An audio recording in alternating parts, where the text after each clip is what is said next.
Our podcast today is proudly sponsored by LifeWave. LifeWave X39 patches are simple, wearable patches designed to support your body's natural recovery, healing, and energy. They're powered by light, no pills, no chemicals, just gentle, targeted light helping your body do exactly what it was created to do. If you're ready to boost your energy and support your body's natural healing, click the link in the show notes to learn more about LifeWave and the X39 patches. For more information, you can contact Jody Hanna with LifeWave. You'll find the link on our website and in the podcast show notes. Hey everyone, and welcome to the Naked Truth From Fear to Freedom, a Freedom Finder podcast. We're a nonprofit dedicated to bringing awareness and change to the realities of domestic violence, sexual assault, and human trafficking.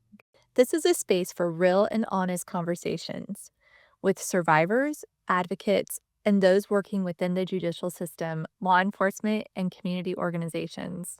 Our goal is to shine light on truth, healing, and what freedom really means after abuse and trauma. Before we begin, please know that these discussions are raw and may not be suitable for children. Listener discretion is definitely advised. For the safety and privacy of our guests, some names and identifying details have been changed, except for professionals who have chosen to use their real names. I'm your host, Hope, and I'm so glad you're here. Let's get into today's episode. Thank you so much for joining us today. Today, we have the privilege of talking with a survivor who is going to be sharing her story, as well as having Olivia with us again. And I'm so thankful to have them here. And I'm going to let them introduce themselves, and then we're going to jump into the story. Hi, my name is Olivia, and I am a therapist who is also a narcissistic abuse treatment clinician. I became a narcissistic abuse treatment clinician after working for 2.5 years with survivors of domestic violence. I started at a nonprofit that worked with survivors and have since opened up my own practice where I specialize in seeing survivors of domestic violence and those going through high conflict divorce and or custody cases. And I am very thankful to be here. Hi, my name is Georgia, and I am a domestic abuse survivor. Thank you both so much for joining us. And I'm going to go ahead and let Georgia share a little bit about her background and tell us kind of how you ended up becoming a survivor. And again, thank you so much for joining us today. Absolutely. I grew up in a really loving home. You know, we always had everything we needed or wanted. It was, there was definitely a goal of perfection for me that I always felt growing up. You know, one of my sisters was the athletic one, and then another sister was the pretty one, and then I was the smart one. So I always had to, you know, maintain myself in a certain way that wouldn't embarrass the family, I suppose is the best way to say that. So there was always, you know, goals and very strict structure around how I was to act and be and the things that I would say.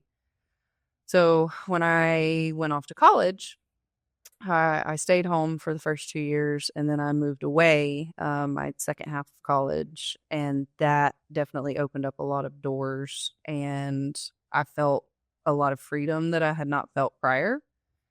And when I met my abuser, he treated me in a way that I had never been treated, and I got the biggest dopamine hit ever. It really fed a part of me that I didn't, that I feel like had probably gotten neglected while I was growing up.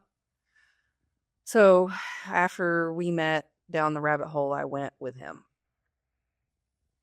And can you tell us a little bit about how old you were and how old he was and like kind of where you were in the stages of life?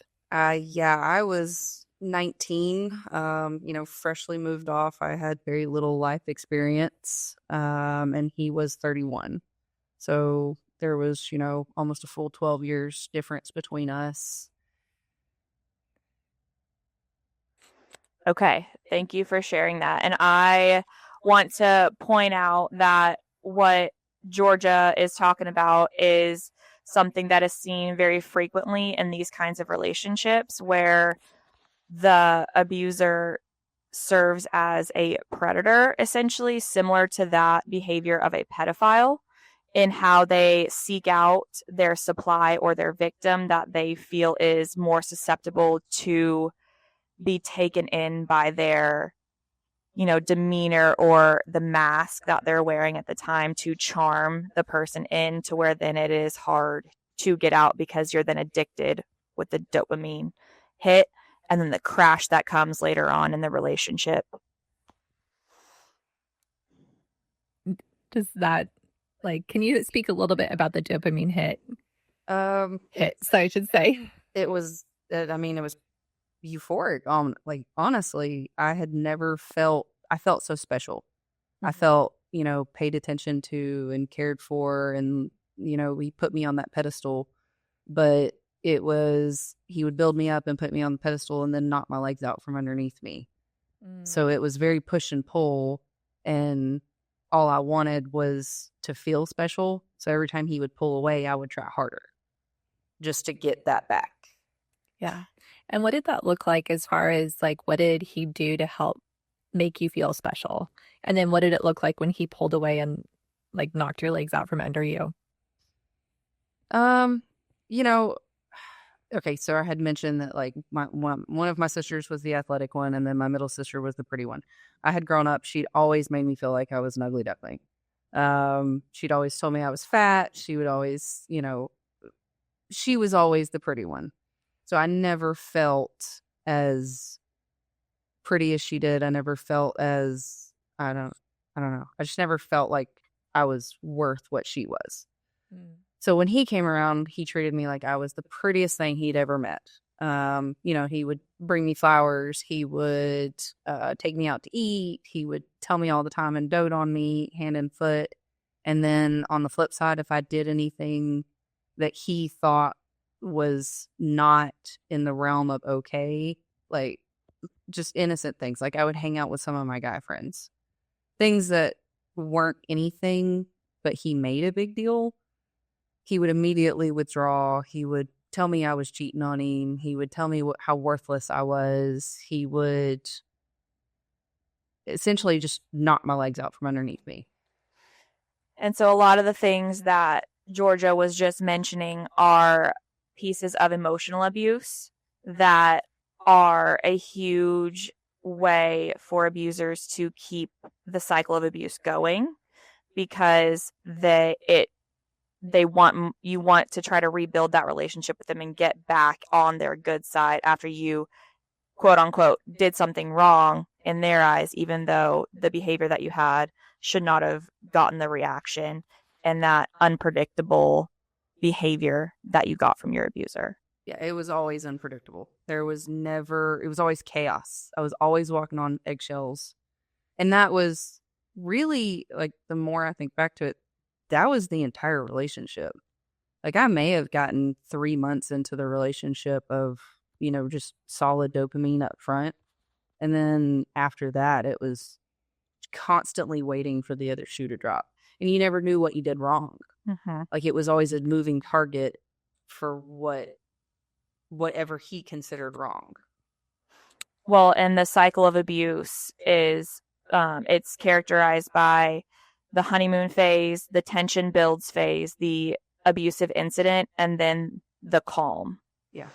And so it sounds like you consistently experience that cycle, probably on, if not a daily basis, a weekly basis. Yeah, it was very chaotic. There was never a time, after the honeymoon phase, I suppose, there was, that was always great and wonderful, and that was what I was always reaching for. It was never a constant consistency. It was consistent on the side of chaos. Of it not being consistent. Yes. It was It was consistently not consistent on kindness and being treated well. Yeah. And you're always left guessing. I'm in a relationship now post divorce, and it's astonishing to me. We actually ask each other all the time, is this what it was supposed to be? And the answer is yes. It should not be hard to love or to be loved by someone. Yeah.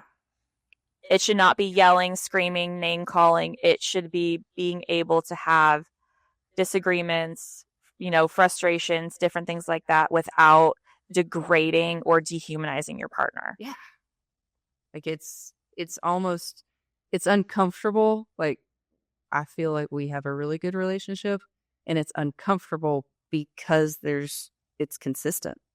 Like it's consistently kind, it's consistently gentle. Even when we're upset with each other, we can still have a conversation and come out of that conversation and have achieved something.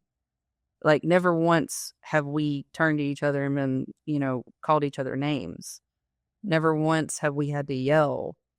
If anything, we'll take a break and be like, "Hey, I don't want to talk right now," and then come back together. And that is an analogy that I use with a lot of my therapy clients, is that for so long the chaos feels normal, that then when you have normalcy as far as like being treated well, it feels chaotic and your nervous system doesn't know what to do with different patterns, that your brain doesn't know how to react to it, how to respond to it, because it's different. And even though it's a good different, it doesn't make it any easier. Yes. Yeah. I'd like to jump in really fast and ask a question about, you said that if you were to hang out with your guy friends, that, like things would get chaotic. And did he isolate you from other friends or from other family? And I know that sometimes in Freedom Finders, we work with different clients and survivors that they are often isolated from their community and from their support system, from their family. And so I just wanted to come back around to that because sometimes it doesn't necessarily always look like screaming and fighting and, like throwing things or being hit. Yeah. And sometimes the isolation is one of the biggest red flags. And so I just wanted to like kind of jump in and share that and add to and ask if that was part of your experience. Yeah, up front, it was mainly focused on my guy friends, which I've never had a lot of female friends in my life. So, all through college, I had several guy friends, but it was innocent. They were just guy friends, and that's all it was. So he started whittling at that friend group. And then I really went the majority of our marriage without having friends. And he tried really hard, which I moved away from home. So my family lives in a different state than I do. So he tried really, really hard to separate me from my family and my support system. There was one time that I remember both of my parents sat me down and told me I needed to divorce him. And I was like, no, everything's fine. They could see. I mean, they knew what it was, but I had kids with him and I was like, no, everything's fine. And I made the mistake of telling him, Mama and Daddy told me to divorce you. That was one of the biggest mistakes I've ever made in my life when it came to being in a relationship with him, because that was, instead of saying, what have I done that would cause your parents to think that you need to divorce me? It was cut them off, be done with it. Your parents don't love you. You need to not have anything to do with them. He tried to isolate me from the only support system that I did have, because I didn't bring friends into our situation. Several years in, I would consider going and hanging out with people and having a friend group, and it was just easier to not to. And there was he always had something to say about whoever I was hanging out with and how bad of an influence they were on me. So it was just easier to not have anyone because you wouldn't have to deal with the aftermath of wanting to go and do something without him. It was, I mean, if anything, that's honestly what I would say about my relationship with him, was that it was easier to give him what he wanted, because he would throw toddler fits otherwise. And that is a very common pattern of behavior that is seen in abusers, is the lack of emotional regulation, accountability, or just impulse control. Yeah. Which leaves you and anyone else connected to them walking on eggshells, Mhm. never sure how they're going to react. Yeah. So, can you tell us a little bit about your marriage and how old you were when you got married and share with us your story of now being a survivor? So, I mean, we were in pretty short relationship dating and got married by the time I was 20 or might have been 21, but I'm pretty sure I was just 20. Um, yeah, it was like an emotional whirlwind up front, and that emotional whirlwind kind of went all the way through the marriage. But I got to the point I put my head down and I trudged along because I felt that I had made that decision to marry him. I had made the decision to be with him and to have kids with him. So it was the burden I had to bear. Even though I was miserable, it was easier to stay. Like I knew it's almost like I was punishing myself for making that decision because it was mine. Or am I going to break up a family? Am I going to take my kids away from their dad and cause chaos and be the one that did this? You took the blame. Yeah, I took the blame.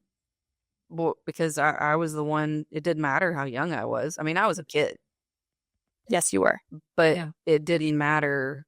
That was my choice. So I was going to do whatever I had to do and just trudge along and get through life. But I was miserable. And I mean, now looking back, like my kids can see how much happier I am. And the I you can't see the forest for the trees. And, I had consigned myself to being miserable in the marriage and all the things. But when I finally got to the point of saying I'm going to leave him, it it didn't I was already miserable anyways, and it didn't matter if I was going to be miserable after leaving him. I just had to get to the point where I didn't want to be miserable with him. What got you to that point of I cannot be with him any longer? So I would tell you it's the fact that he burned my house down, but it actually isn't. He burned my house down. He burned down a lot of things. But it took me almost a full 4 months after he burned the house down for my brain to finally click. It was when he took my son. He didn't take my daughter, but he took my son and wasn't going to give him back to me. And that was the click in my head for you can't do this anymore. And I want to just take a moment to talk about how when survivors are in the relationship, no matter how many people tell you it's time to be done, no matter how many horrible incidents happen, it is not until your brain is ready to register what is going on and how bad it really is that you can make the conscious decision to say, I am done and I'm no longer going to put up with this. And the fact that burning your house down was not the incident, it was something involving your child, says so much about what survivors' brains do when there are kids involved. Yeah. I mean, I remember sitting and talking to my sister on the phone one time, telling her I wish he would hit me. Like, I was that miserable in the marriage, but he never physically hit me. And in my head, like, that's what I thought it would take to make it acceptable for me to leave. And was that because that's what you thought was abuse, or was that something just in your own head? What made you feel that? He would tell me all the time, I've never hit you. Like, he would, if I brought up, like, hey, like, if I brought up anything in our relationship or that I was unhappy or anything like that, it was, well, I never hit you. So in my head, that was abuse. And that honestly, like, I didn't know. I had heard about mental abuse. I had heard about emotional abuse. I had heard all the things. But when you're in it, like, you don't realize you're in it. Everybody can sit there and tell you, hey, you're unhappy. We know something's going on. But there's like an unreachable goal or it was for me in my head of like it would take this for me to leave, and that was him hitting me. Well, and a very common myth and misconception is that physical abuse is the only form of domestic violence. However, it is actually emotional, mental, psychological abuse that causes the most PTSD in survivors due to the way that it rewires your brain into not knowing up from down, right from left, essentially. Yeah. So, in thinking about the physical abuse, emotional abuse, psychological abuse, um, adding to that, there's the financial abuse, sexual abuse, religious abuse. Was it hard for you to see the other forms of abuse that were potentially happening? Would you mind sharing about that? When I was in it, Yes. yeah, like there were parts of me that were like, this is not right. There is something's not okay. You should not be treated this way. But then there was also parts of me that I kept telling myself, I took the blame. This was my decision. I can put my head down and trudge through it. And from a religious abuse aspect, like it was very, be a good wife, be a submissive wife, do what the good book says. I'm the man. I remember one time, like I broke down and I was like, for me to be submissive and be a good wife, you have to actually be a man. Snaps for that, Georgia. Like I can't, I don't know. There were all the abuses. I mean, no, he never hit me, but he would throw things. He would kick cabinets. He broke custom cabinets one time. I mean, he would get in my face. He never put hands on me, and that was the thing in my head that it would take. But I should have left, a long time ago. There was an instance that my daughter begged me not to go outside because she was afraid Daddy was going to kill me. I mean, that should have been, hello, wake up. You don't need to be in this situation. You need to get your kids out. But I was so in it and so accustomed to it that I was like, no, it's okay. Mom can fix it and I'll go on with it. Well, and Yeah, go ahead. I just wanted to, for those of y'all listening, the idea of physical abuse for a lot of people is them putting their hands on you. However, I would like to acknowledge that a very big form of the power and control is the knowledge that maybe they haven't hit you, but they could. Mm-hmm. So the bucking up, the standing in doorways, the towering over you, breaking things, all of that, it might not be your face, your body that time, but after punching a hole in the wall, you think, man, it really could be me next time. I slept with a knife beside me in bed. Like, no, he never put hands on me, but the fear that he would or could, that's what keeps you in it. Yeah. And the fear of like what could happen to me, what could happen to my kids, what could happen to my animals. And so sleeping with a knife beside you in bed, was there sexual abuse or coercion? There was a lot of coercion. I mean, I did a lot of things sexually that I was not comfortable with. Does that fall under sexual abuse? Yes. If it was not an enthusiastic yes, and just because you are married does not mean that you give blanket consent for any and everything. Yeah. If you weren't comfortable, it was not positive sexual behavior. That was one of the things for him, was he always wanted to take it up a notch. Like he wanted to do something. He always wanted to go further and do something that he would consider wrong or dirty, or he always had to go further. Did you ever say no, or would you have to basically do mental gymnastics to find a way to get out of uncomfortable situations with him? You couldn't tell him no. It was easier just to say yes. And if it was something that I was really against, I had to convince him it was his idea, that we didn't want to do it. So there was no freedom to say no. No. Because what would happen if you did? Um, it would ramp up the chaos. There was always like I don't have a certain situation. It was just easier to say yes. He would throw toddler fits. He would give me the silent treatment. He would it was just easier. And so when you're in those situations, you basically find the workarounds to get through life just a little bit easier. Yeah. You know that if you say no, I'm guessing, Mhm. that then things could be broken. Yeah, and I mean my kids were old enough. My kids didn't know what they were coming home to. My kids were old enough to realize that our home was not stable. Like my daughter, God love her, she would ask, like, what mood is dad in? Mm.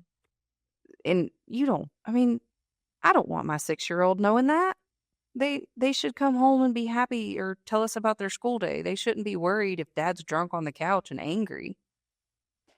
This is a very common thing that I work through with clients is the whole idea that kids may never know facts, nor should they ever know facts of a situation like this, but they know how people or incidents make them feel, and they know what feels safe and what doesn't feel safe. Yeah.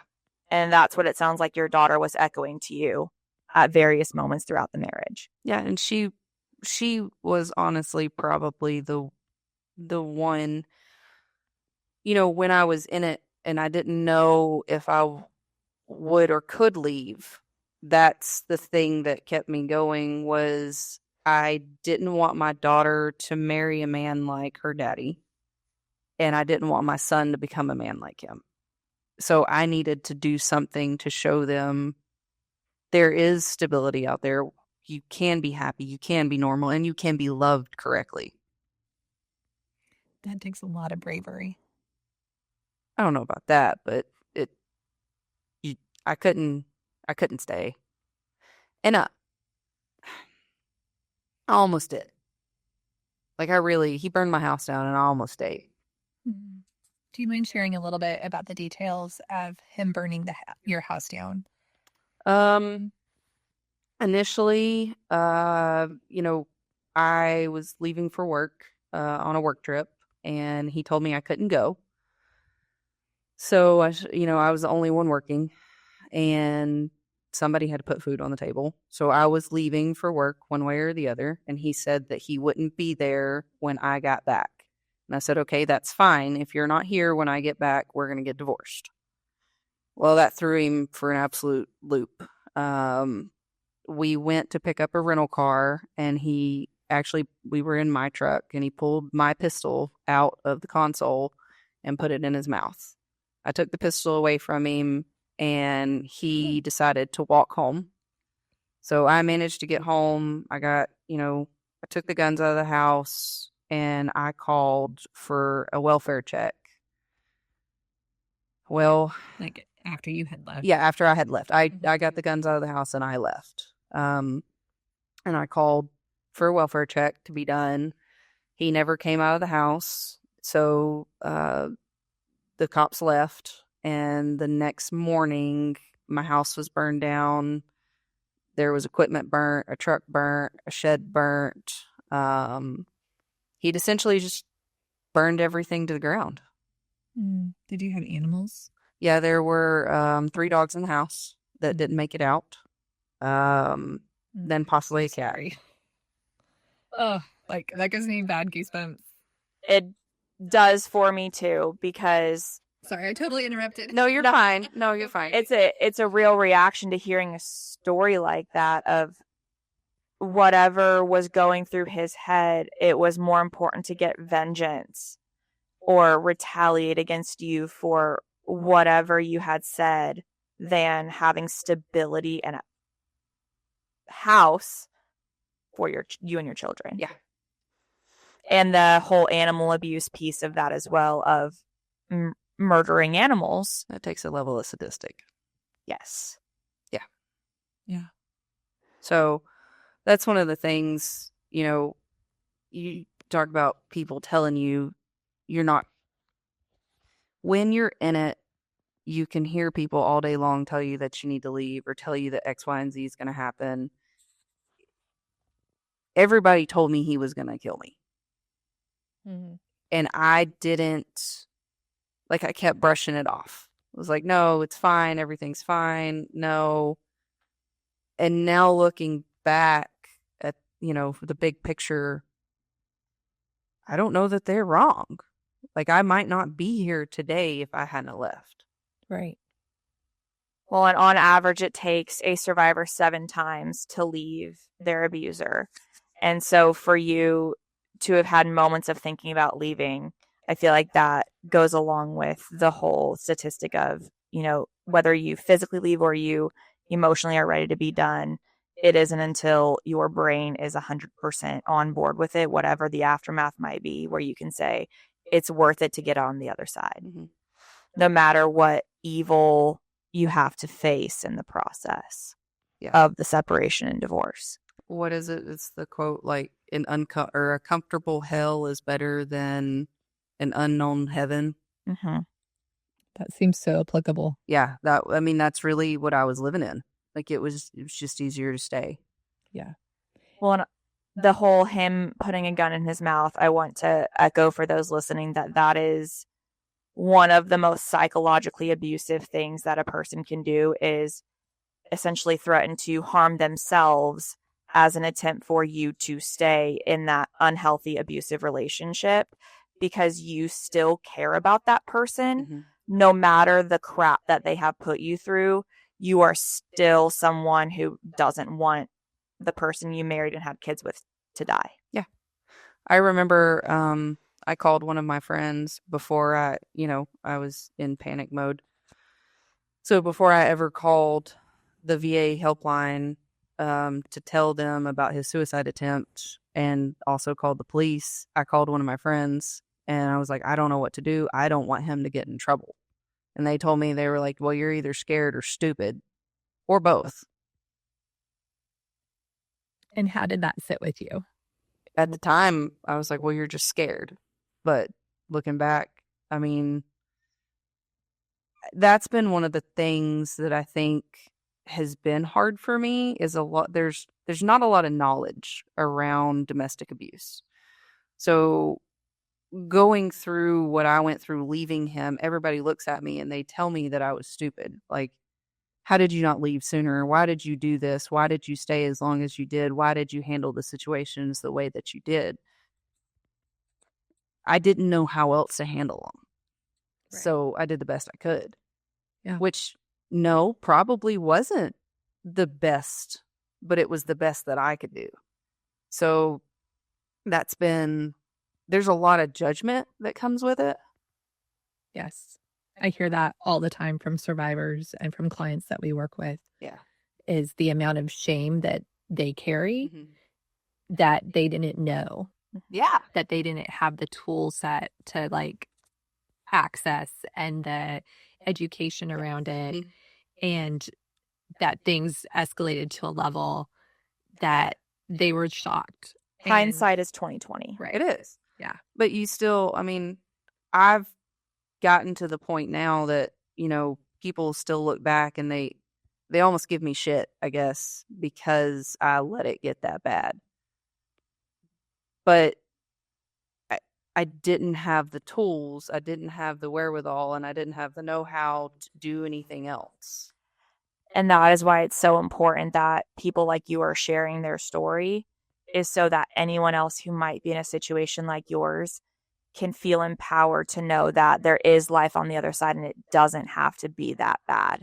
It should not be that hard. You should not have to endure the mental and emotional trauma that you did just to be able to function as a human being. Yeah, post separation, not even divorce, but post separation, I lost 46 pounds. That is what our nervous system will do when it's regulated, folks. People talk about a glow up, and I'm not going to toot my own horn, but I I look like a completely different person, and I feel so much better. Like, I look like me again. Your nervous system is able to function and you're not walking on eggshells Yeah. and you're not living in fear. Mhm. Yeah. Yeah. I mean, and on top, not just seeing me and how, like, how much better I am, my kids are happier. I'm not going to take away the fact that divorce is hard, and there's been a lot of therapy involved for both me and the kids. But things are leveling out and life is becoming stable, and they're seeing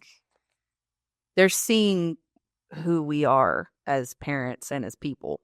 And that's been one of the hard things for me because I know how manipulative he is. So I fear what he's going to do to the kids mentally. And are they actually going to see who he is and what he is? Mm-hmm. But everybody tells me, that they will. So I'm going to take their word for it and trust them. What has therapy done for you and your children in navigating this situation? I wouldn't have been able to make it through without therapy. And I don't think my kids would have either. It's been instrumental. If anybody has the opportunity for therapy, wholeheartedly jump at it. Don't skip it. Mm-hmm. Thank you. Yeah. I'd like to go back. First of all, again, thank you so much for sharing. Yeah. And like, this is super vulnerable. And I just want to say thank you. It takes a lot of bravery to share stories. And yet, I think that this is where the magic happens is that when stories are shared, that the healing comes. Yeah. For you as a survivor, for other survivors, for our communities to hear that people are brave enough to share their story. Mm-hmm. And so I just want to say thank you again for being willing to. But I'd like to go back to the fire and kind of like what that did to you, like that, like how did you feel and respond when you heard about it, that you found out what had happened and how that impacted your life. And you said that you weren't ready to leave until he took your son. And I totally agree with Olivia that working with survivors, that personally, like through Freedom Finder, it's truly not until often it's not until something happens to the children that our survivors are ready to like leave. And so if you could share a little bit more about that from like the time that he burned your house and you found out about it to then when he took your son. I remember the day, I had left for work and I was traveling for work, so I wasn't even in the state. And my neighbor called early that morning to tell me or he had called early that morning to tell me that the house got burned down, or that the house was burned down, that I didn't have a house anymore. And I immediately knew that he had burned it down. Like, no question about it. I knew he had burned it down. I remember, I called my mom screaming and crying. And it kind of got numb. Like, I'm sure. I spiraled. I did spiral really hard. Like after, the first 2 days of being pretty numb, it all kind of hit me. And I spiraled for about 3 or 4 months. And I tried to tell myself, like, it's okay, we can work it out. I let him, my biggest mistake was letting him around my children. I should not post fire. Okay. Like from a legal standpoint. Okay. My biggest mistake. Did you have other options? Like, were there other options? Apparently there were, but I had never been so the fire happened and everybody told me I had to file for divorce.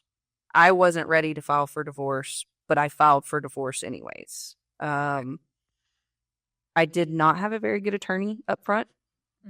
And I should have pushed, but I didn't know. We should have pushed for emergency custody. No emergency custody was ever brought up.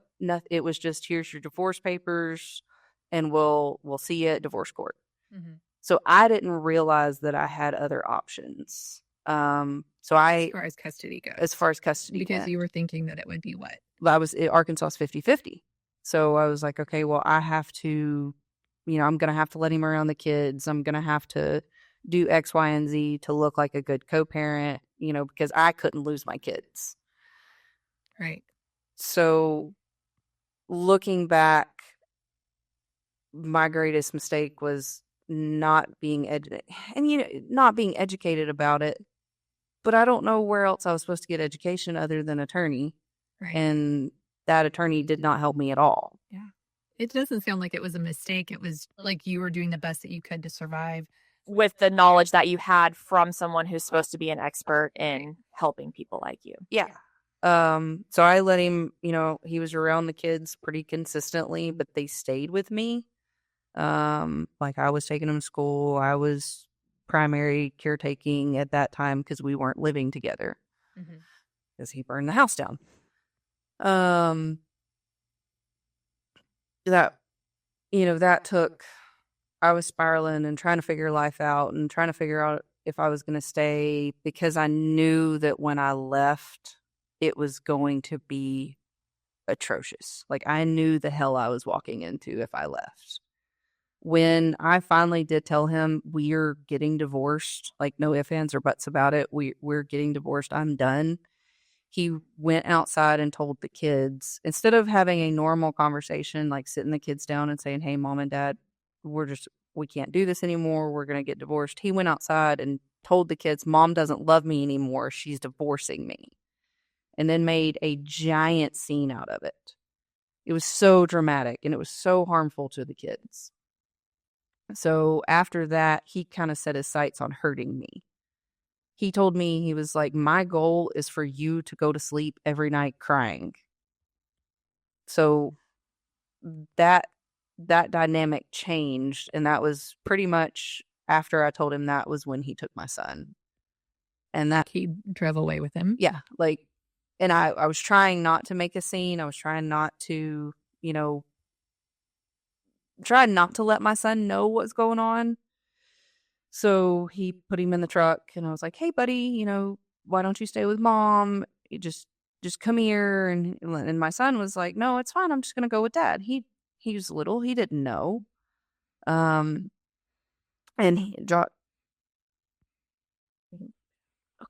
and his dad told me, his dad said, I have as much right to him as you do. So I'm taking him. So he took my son, and that was the next day was when I went and got a new attorney and said, I got my fighting gloves on.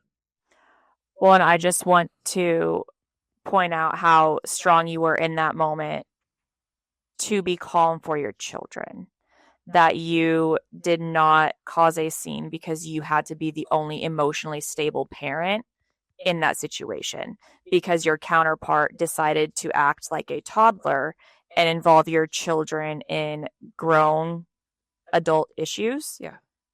From the start. Everything with my ex was always dramatic. Like that was part of the walking on eggshells, because I never wanted the kids to see us argue. I never wanted the kids to see what was happening. And my son never saw it, but my daughter did. Yeah. I guess especially if she was like, hey, mom, don't go outside. Yeah. He's going to kill you. She's also 2 years older. So she was a lot more aware of what was going on. And she definitely, she would beg me. She was like, don't go outside. He's going to kill you. Well, and for what he said to you about essentially wanting to make your life miserable for choosing to leave him, it is a very common theme that I see a lot with my clients going through divorce or custody, where the abuser hates their ex or soon to be ex more than they love their children. Yeah. So that hate for you has overshadowed the love for the kids, if there even is any. Yeah. Throughout this process. they can't let go of the control. In fact, often I know that I see and that we see in Freedom Finder that the control like gets worse. Yes. Because they find any and every way to try to still have it, and it can be in the most inconvenient and borderline stupidest ways that don't make sense to a rational person going, how does this benefit our children for you to do X, Y, Z? It doesn't. It's them wanting to make sure that they can have power. Yeah. Yeah.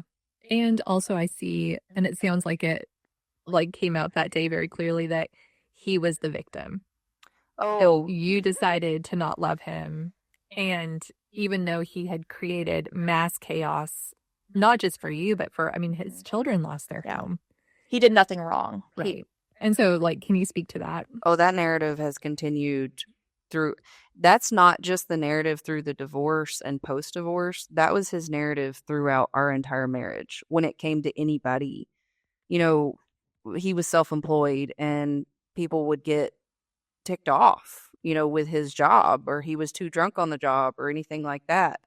It was always somehow their fault. And that would be the story narrative that he would give me when I was like, hey, what's going on with this? He's always the victim. He will never take accountability. And that has been so frustrating for me, because I've taken more accountability. Like, I'm trying to grow as a person. I'm trying to be a good mom. I'm trying to be a good co-parent. I'm trying to do the things. So, and that was part of it in the marriage. I took accountability for things that he did. I mean, like, I've paid off so many loans for things that he took out and would just sign my name to. Part of that financial abuse that's still been affecting you. Yeah.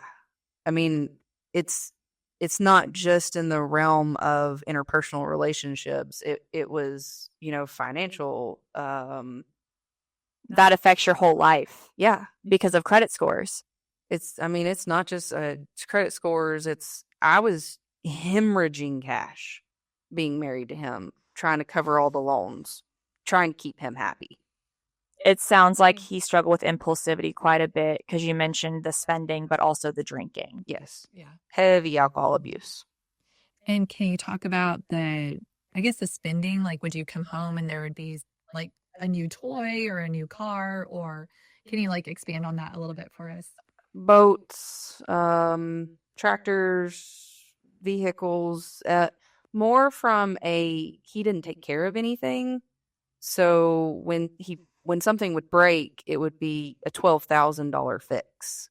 Here's a $10,000 transmission in a truck. Here's a $12,000 motor in a truck that needs to be fixed. There was one time he totaled a truck because he was drinking and driving. He hit a person, and he called me before the sheriff got there. And like, he should have gotten a DUI for that situation, but he got out of it. But he totaled the truck, got the insurance money, paid the truck off, and still had roughly $20,000. I have no idea where that money went. He said it was his, even though both our names were on that vehicle.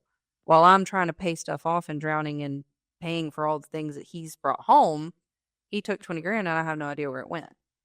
Well, and you mentioned that even in that situation, he somehow evaded accountability. Yeah. For his pattern of behavior.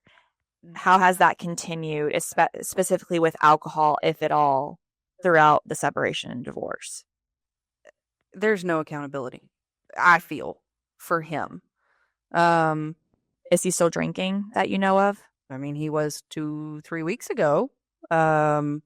Just because of a bank account that we still have together, he went to the liquor store. Has that impacted like custody, or has that impacted the children? And I guess going back to the divorce process and not filing for emergency custody, did custody go 50-50? I feel like we could probably talk for like an hour, like more, like 8 hours. Yeah, I could talk about custody for forever. But if you could just like kind of share quickly about, like how his drinking has impacted custody, and did custody go 50-50 and the divorce, even though he burned down all of your property and killed the animals. Can you share about that?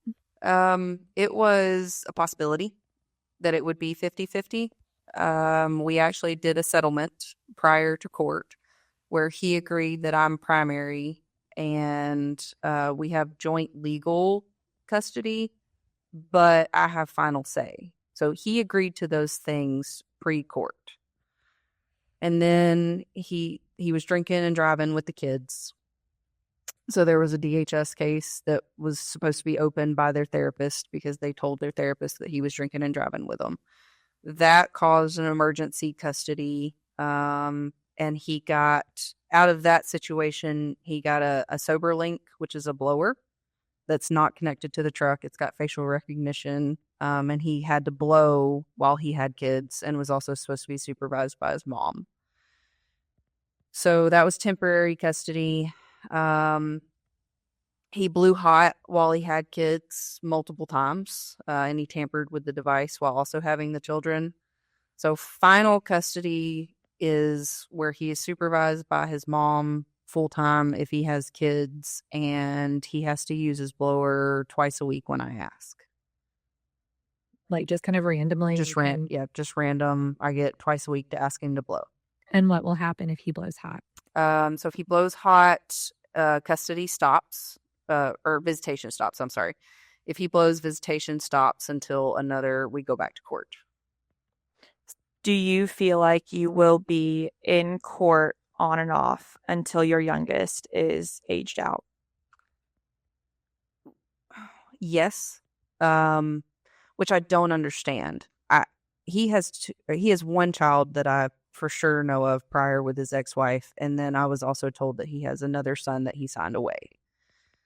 So the son that he has with his first ex-wife, he has very little to do with. He doesn't follow visitation. He doesn't, do anything with that child.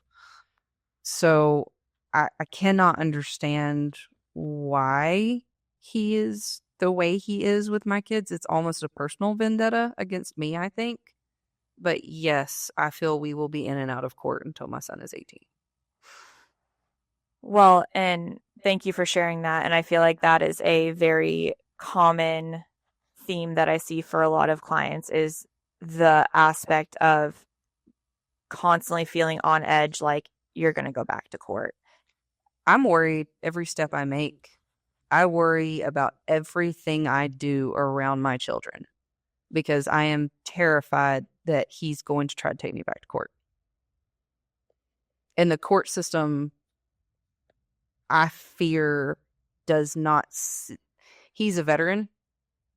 So I feel that the court system just thinks that he has PTSD and feels that he can get better and move on and do the things. But I genuinely do not feel the support from the family court system that needs to be there. Mm. Olivia, would you like to share a little bit about how you, and again, I know that we could talk about this, but I know that as we work with clients, as you work with clients, that we see this consistently where the fear of the court system and how the decisions made will impact not only the mother or the father, because victims of abuse are often both, it's not always the women who are being abused. Through Freedom Finder, we have men who come to us who are being abused. And so I want to make that but yes, in your work, do you see the impact of that and the long-term effects of that? Yes, I have seen numerous cases where the court system views an emotional safe parent about them wanting to prioritize their child's well-being, that they are seen as crazy. Whereas a non-emotional abusive parent is calm, cool, collected, or they have certain aspects that the court, like in your case, you said he's a veteran. Mm-hmm. And so sometimes it feels like the idea of that and having PTSD overshadows any of the patterns of behavior that do not align with the diagnosis of PTSD. Yeah. And so it's walking on eggshells in the sense of no matter what you say or do, you're fearful of how they might try to spin it to make you seem like you are doing something wrong, Yes. even if it's absolutely correct and the right parenting choice. You second guess those things. And that keeps a lot of the clients that I see on edge and hypervigilant and just trying to make the right decision. And a lot of times their attorneys or the court system somehow acts like they should have done something different or known what to do in a situation that there's no textbook 101 of like how to high conflict parent with someone like that. Yeah. I believe the term is parallel parenting. Correct. There you go. Yeah. Seems like therapy and education have done well for you, Georgia. Yes, it has definitely helped. Yes. And I know that as we were visiting before, you said a comment that just really stuck with me, that if someone is abusive to the parent, to their co-parent who they had children with, they're abusing the kids. You cannot convince me otherwise. If they're abusive to a parent, whether they were married or whether they just had kids together or whatever the situation is, if they're abusive to that person who is parenting their children, they're abusive to the kids. And I wish that the court system would acknowledge that and understand that. I mean, he told me I was sick. Like, I have it in a message where he was telling me that I was sick for sending my kids to daycare. And I used that in court. And that still wasn't enough to show, like, this is a toxic, unhealthy relationship. And this is why Hope and I are doing what we're doing and trying to advocate for systematic change, trying to raise awareness, all the things because of survivors like you who continue to have to be abused by their ex through the court system. Yeah. And I mean, he tries to use my kids to abuse me too. Yep. Well, thank you for sharing your story today and giving everyone the opportunity to understand a little bit more about domestic violence and what that looks like. And I am proud of you. I know Hope is proud of you for getting out, being here, and it sounds like you're living life finally. I'm happy. So, yeah. Hallelujah. Yeah, thank you so much for joining us and for Absolutely. sharing. And thank you so much, Olivia, for your expertise and sharing more about domestic violence and all the different forms of it and what that can look like. And Georgia, I'm so sorry that you and your children have experienced this. And thank you again for your bravery, for being here and for sharing your story.